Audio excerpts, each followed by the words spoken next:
오늘 우리에게 주시는 하나님의 말씀 요한복음 1장 35절부터 39절까지의 말씀입니다.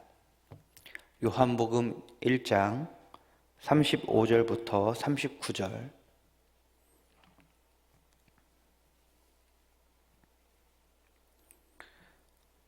다 찾으셨으면 한 절씩 교독하고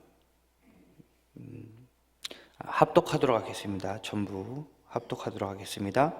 또 이튿날 요한이 자기 제자 중 두 사람과 함께 섰다가 예수께서 건의심을 보고 말하되 보라 하나님의 어린 양이로다. 두 제자가 그의 말을 듣고 예수를 따르거늘 예수께서 돌이켜 그 따르는 것을 보시고 물어 이르시되 무엇을 구하느냐 이르되 랍비여 어디 계시오니이까 하니 랍비는 번역하면 선생이라. 예수께서 이르시되 와서 보라. 그러므로 그들이 가서 계신 데를 보고 그날 함께 거하니 때가 10시쯤 되었더라. 아멘. 제가 최근에 TV 예능 중에 택배는 몽골이라고 하는 예능을 봤습니다. 혹시 보셨는지 모르겠어요. 김종국, 차태현 그 나이 같은 친구들이 이제 함께 모여서 몽골을 여행을 하는데, 그냥 여행만 하면 좀 그러니까 중간에 이제 택배도 배달해주고 이렇게 합니다.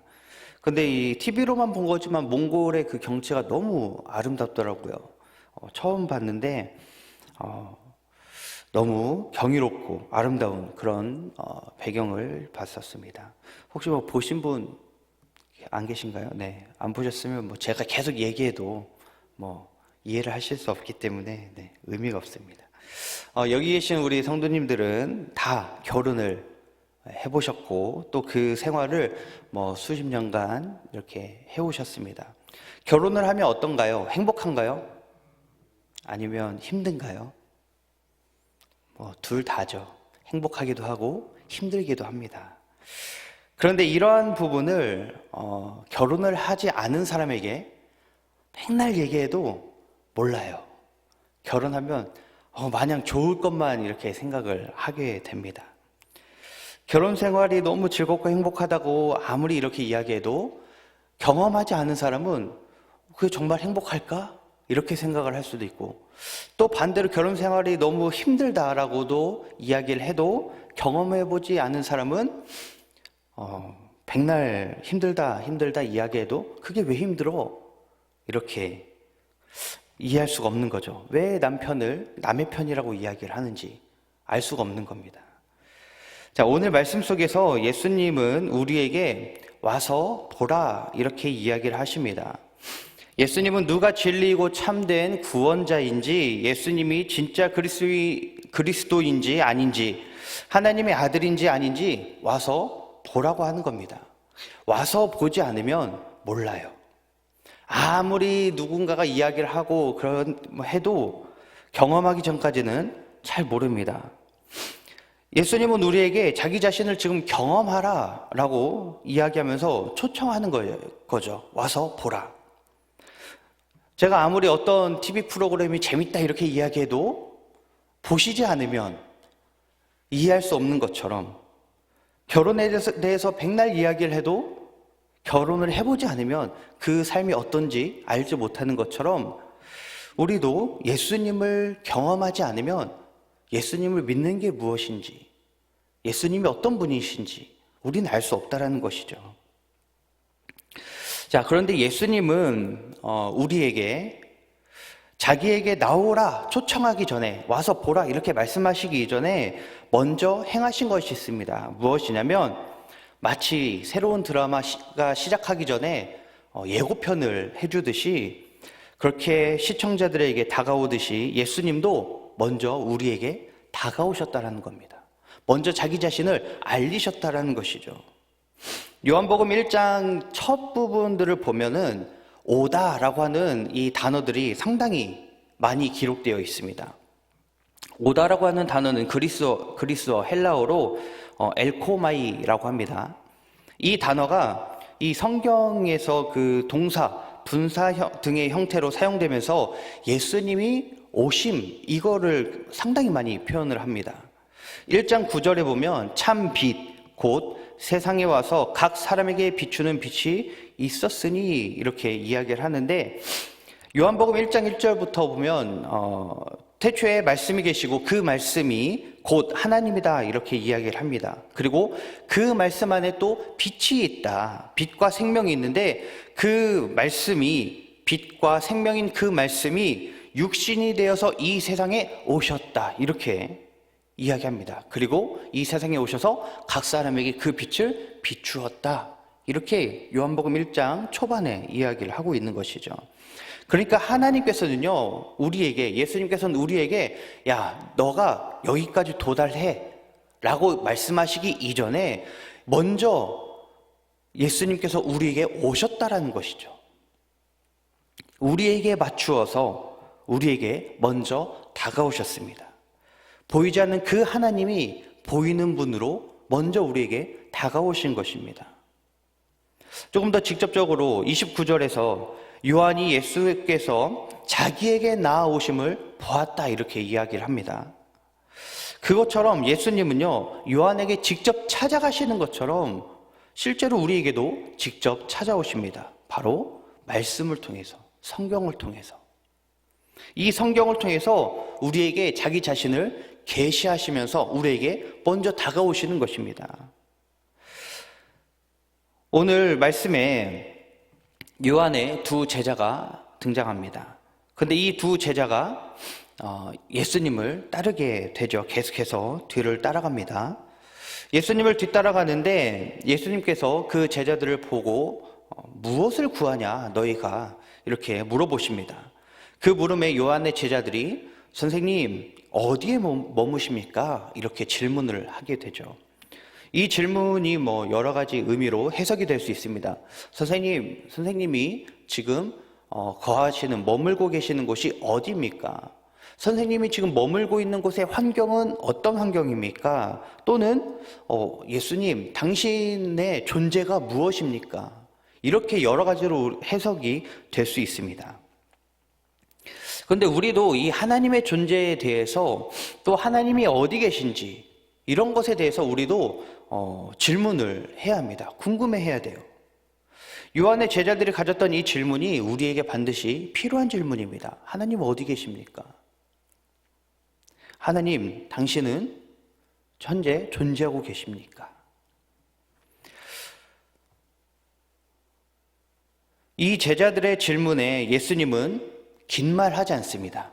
그저 와서 보라. 이 딱 두 마디를 하시는 거죠. 똑같이 우리에게도 말씀하십니다. 와서 보라. 여러분이 저를 이제 겉으로 보는 것과 실제로 알아가면서 경험하면서 저를 아는 것과 이 큰 차이가 있습니다. 그렇죠? 겉으로 보기에는 어떻습니까? 그냥 잘생기고 멋지고. 네. 그런데 실제로 같이 더 가까이 이야기하면서 오랫동안 알아가면서 보니까 실제로 보니까 또 어떻습니까? 더 멋지고 더 잘생기고. 네. 여하튼 그렇게 예수님은 요한의 제자들에게 와서 보라, 와서 경험하라 이렇게 말씀을 하시는 겁니다. 예수님이 그렇게 말하자 요한의 제자들이 어떻게 합니까? 예수님이 계신 곳, 머무시는 곳을 가서 봅니다. 예수님의 그 삶을 들여다보게 되는 것이죠.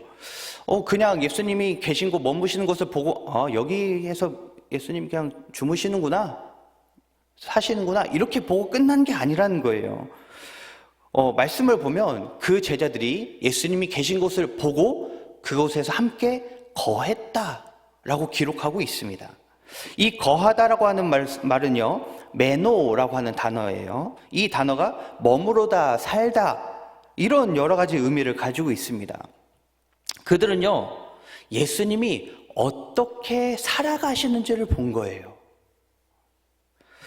그렇게 예수님이 살아가시는 것을 같이 한번 살아보면서 예수님을 경험한 것입니다.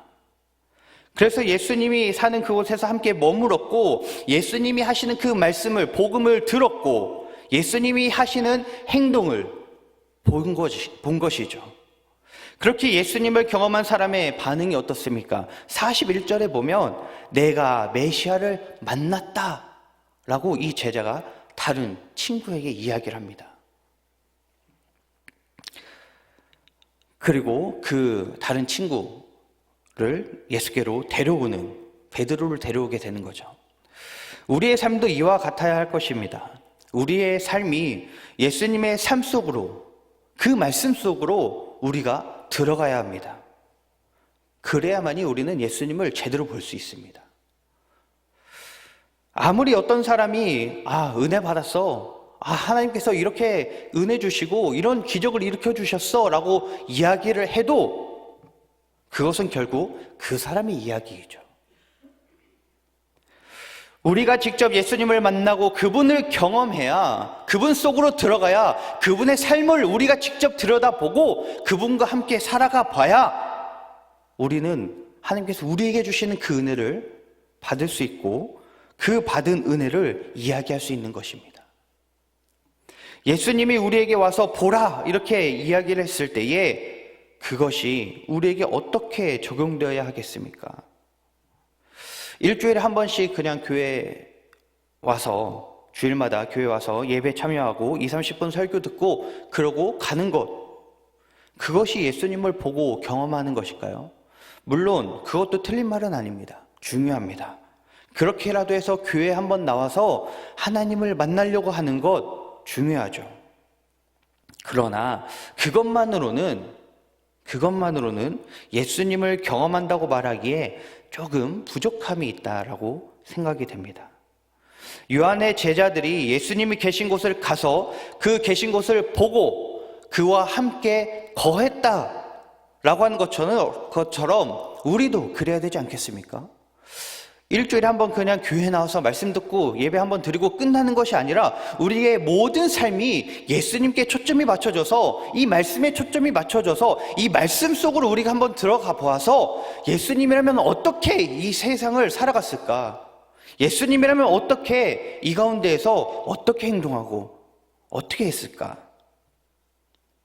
그 예수님의 삶을, 예수님이 하실 일들을 한번 들여다보면서, 예수님이 하신 말씀들을 들여다보면서 매일매일을 예수님과 함께하며 동행하며 살아가 봐야 되는 거 아닐까요? 그렇게 하기 위해서 우리는 늘 말씀 속으로 들어가야 합니다. 말씀을 보아야 하죠. 그래야 계속해서 말씀이 생각나고 또 말씀이 궁금하고 그리고 재미도 있는 것이죠. 말씀을 계속 보아야 말씀이신 예수님의 삶 속으로 들어갈 수 있습니다. 그 말씀 안에서 우리에게 또한 하나님이 말씀하시고 그리고 그 말씀을 보여주시고 예수님의 삶으로 들어가서 우리의 삶이 말씀을 살아낼 수 있도록 인도하십니다. 또한 우리가 그렇게 살 수 있도록 우리도 구해야 됩니다. 와서 보라, 예수님이 지금 우리에게 말씀하고 계십니다. 이 말씀, 예수 그리스도의 그 말씀에 순종하고 또 기쁨으로 그 말씀을 살아가시는 우리 성도님들 되기를 간절히 소망합니다. 기도하겠습니다. 하나님 아버지 감사합니다. 하나님의 은혜로 우리를 택하시고 또한 불러주시고 하나님의 자녀 삼아주신 줄 믿습니다. 또한 자녀된 우리에게 와서 보라 이렇게 말씀하시오니 이 시간 주님의 그 말씀 속으로 우리가 들어가서 하나님이 어떻게 우리를 사랑하시고 어떻게 우리와 동행하시고 어떻게 우리를 그 선한 곳으로 인도하시며 늘 우리를 어떻게 도와주시는지 그것을 경험하며 나아가는 우리 모든 성도들 될 수 있도록 인도하여 주시옵소서. 날마다 하나님과 동행하면서 기쁨으로 이 세상을 능히 승리하며 나아가는 우리 가족 공동체가 될 수 있도록 주님 역사하여 주시옵소서. 이 모든 것들 주께 맡기며 사랑이신 예수님의 이름으로 기도하옵나이다. 아멘. 하늘에 계신 우리 아버지의 이름을 거룩하게 하시며 아버지의 나라가 오게 하시며 아버지의 뜻이 하늘에서와 같이 땅에서도 이루어지게 하소서. 오늘 우리에게 일용할 양식을 주시고 우리가 우리에게 잘못한 사람을 용서하여 준 것 같이 우리 죄를 용서하여 주시고 우리를 시험에 빠지지 않게 하시고 악에서 구하소서.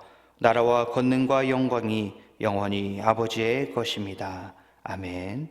이 시간 함께 통성으로 기도하시다가 돌아가시도록 하겠습니다.